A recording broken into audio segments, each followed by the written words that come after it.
When dealing with difficult to access junction boxes, especially those in tight locations like soffits, several strategies can improve accessibility and ease the work. Firstly, consider utilizing flexible tools. Magnetic pickup tools can be invaluable for retrieving drop screws, wires, and other small components within the junction box. These tools allow you to reach into tight spaces and retrieve items without needing to physically maneuver your hand into awkward positions. In addition, articulated screwdrivers and nut drivers are designed to access connections at unusual angles. These tools often feature flexible shafts or rotating heads, enabling you to reach screws or nuts that would otherwise be inaccessible with standard tools. Secondly, creating accessibility by cutting a small access hole in the soffit near the junction box can provide a more direct and comfortable way to reach inside. A hole saw or drill can be used to create an opening just large enough to allow better hand and tool access. It is important to carefully measure and plan the location of the access hole to avoid damaging any existing wiring or structural elements. Furthermore, a mirror can be used to inspect the junction box and guide your tools without fully inserting your hand. The mirror allows you to see around corners and identify the location of connections and components that are otherwise hidden from view. This technique can be particularly helpful when working in very tight or obstructed spaces. Thirdly, consider remote connection methods. Wireless wire nuts can be tightened remotely using a magnetic tool, eliminating the need to physically manipulate the wire nuts with your fingers in a confined space. This can significantly reduce the strain and dexterity required to make secure connections. Push-in connectors offer an alternative to traditional wire nuts, as they eliminate the need for twisting wires together. These connectors allow you to simply push the wires into the connector to create a secure and reliable connection, which can be especially useful when working one-handed or in tight spaces. Fourthly, creating a J-hook using a piece of wire or a specialized hook tool can help guide your tools and wires into the junction box without fumbling. The J-hook can be used to hold wires in place while you make connections or to retrieve wires that have fallen into the back of the box. This technique can improve precision and reduce frustration when working in difficult-to-reach locations. When dealing with the challenges of working with larger hands in confined electrical spaces, several tips can help improve efficiency and reduce strain. Wearing thin gloves can improve dexterity and reduce hand fatigue. Thin gloves provide a better grip on tools and wires, while also protecting your hands from abrasion and irritation. They also allow for greater tactile feedback, which is essential when working in tight spaces where you rely on feel. Using smaller diameter tools and fasteners whenever possible can make a significant difference. Smaller tools take up less space and are easier to maneuver in tight areas. Similarly, smaller fasteners require less torque to tighten, reducing the strain on your hands and wrists.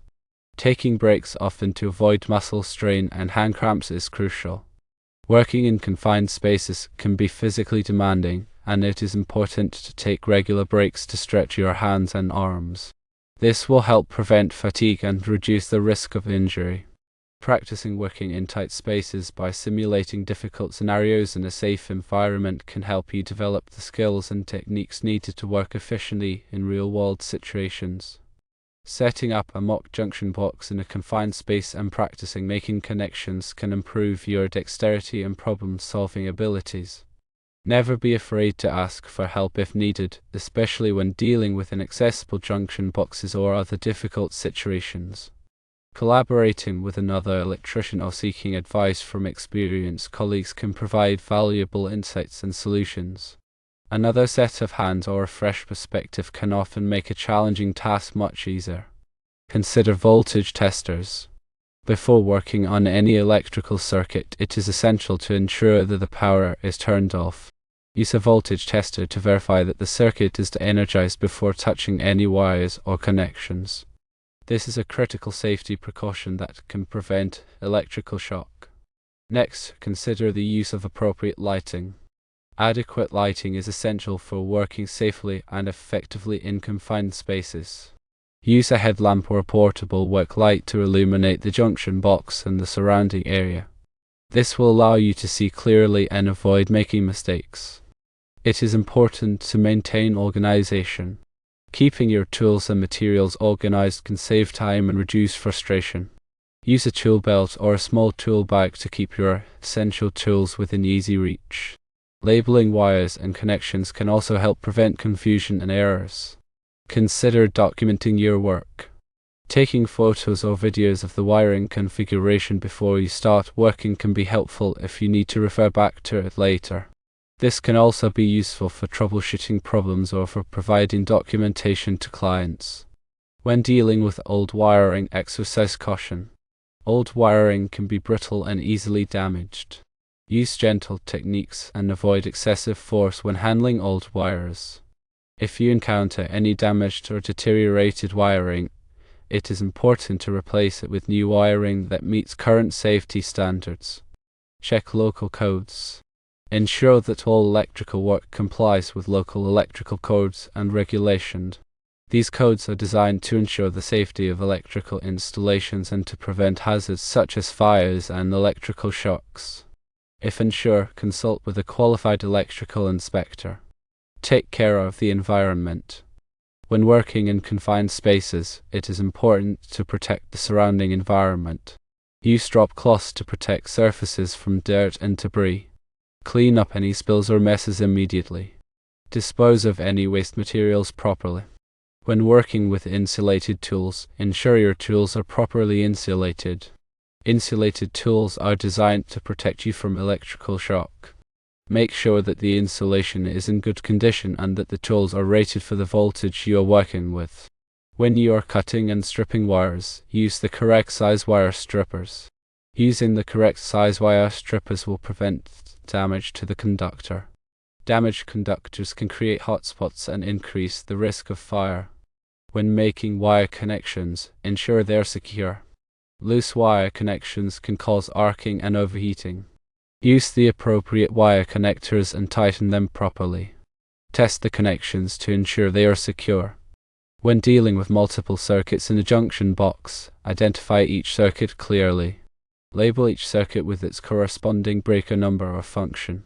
This will help prevent confusion and errors when working on the electrical system. When working near water pipes or other grounded objects, take extra precautions to avoid electrical shock. Ensure that you are properly grounded and that you are using insulated tools. Avoid touching any grounded objects while working on electrical circuits.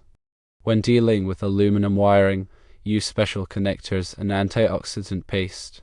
Aluminum wiring requires special connectors that are designed to prevent corrosion. Antioxidant paste should be applied to the connections to prevent oxidation and ensure good electrical connection. When you are finished with your work, inspect the junction box to ensure that all wires are properly connected and that there are no exposed wires. Replace the cover of the junction box and tighten the screws securely. Test the circuit to ensure that it is working properly. Remember to always prioritize safety when working with electricity. If you are not comfortable working on electrical circuits, it is best to hire a qualified electrician. The NEC Table 310.15 provides guidance on ampacity of conductors. Ampacity refers to the maximum amount of electrical current a conductor can carry continuously without exceeding its temperature rating. The table takes into account factors such as the type of conductor, its insulation, the ambient temperature, and the number of conductors bundled together. It's crucial to consult this table to ensure that the wiring is appropriately sized for the intended load. For instance, a 14 American wire gauge copper wire with a typical insulation like THHN might have an ampacity of 15 amps, whereas a 12 American wire gauge wire of the same material and insulation could handle 20 amps. It's important to note that these values can change based on the specific conditions of the installation. Dirting factors need to be applied in situations where the ambient temperature is high or when multiple current-carrying conductors are bundled together in a conduit or cable.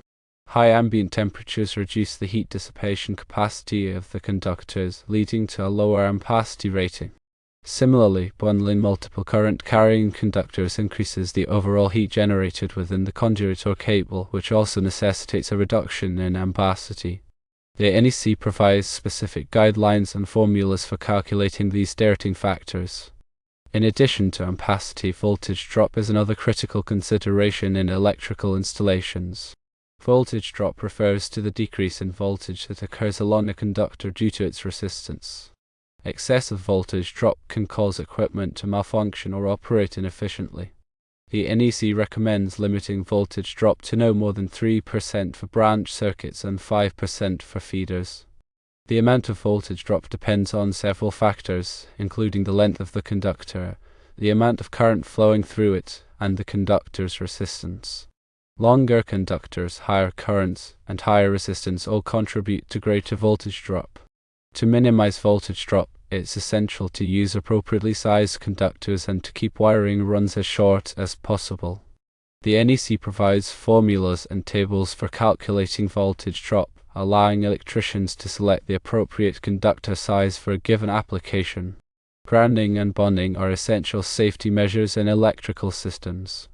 Grounding provides a path for fault current to flow back to the source, tripping a circuit breaker or fuse and preventing electrical shock. Bonding connects all metallic parts of an electrical system together, creating a low impedance path for fault current. Proper grounding and bonding are crucial for protecting people and equipment from electrical hazards. The NEC specifies detailed requirements for grounding and bonding, including the size and type of grounding conductors, the methods for connecting grounding electrodes, and the bonding of metallic enclosures and equipment. These requirements must be followed carefully to ensure a safe and reliable electrical system. Arc fault circuit interrupters are SISI devices designed to protect against fires caused by arc faults. Arc faults are unintentional electrical discharges that can occur when insulation is damaged or when connections are loose. These faults can generate high temperatures, which can ignite nearby combustible materials. SIs are designed to detect arc faults and quickly interrupt the circuit, preventing a fire from starting. The NEC requires SIs to be installed in many areas of the home, including bedrooms, living rooms, and dining rooms. Ground fault circuit interrupters, or GFCIs, are devices designed to protect against electrical shock. Ground faults occur when current leaks from a circuit to ground, such as when a person touches a live wire while standing on a wet surface.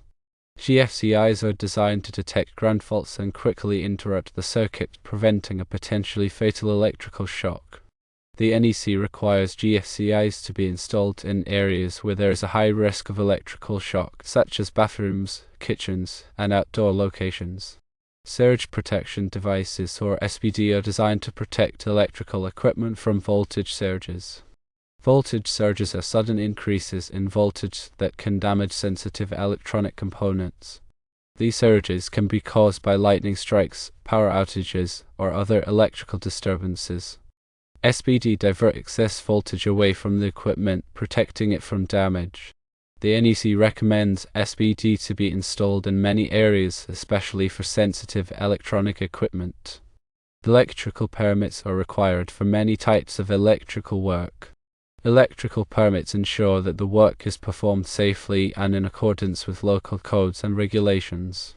Before starting any electrical project, it's important to check with the local building department to determine whether a permit is required. Electrical inspections are typically required after electrical work has been completed. Electrical inspections verify that the work has been performed safely and in accordance with local codes and regulations. A qualified electrical inspector will examine the wiring, connections, and grounding system to ensure that they meet the required standards.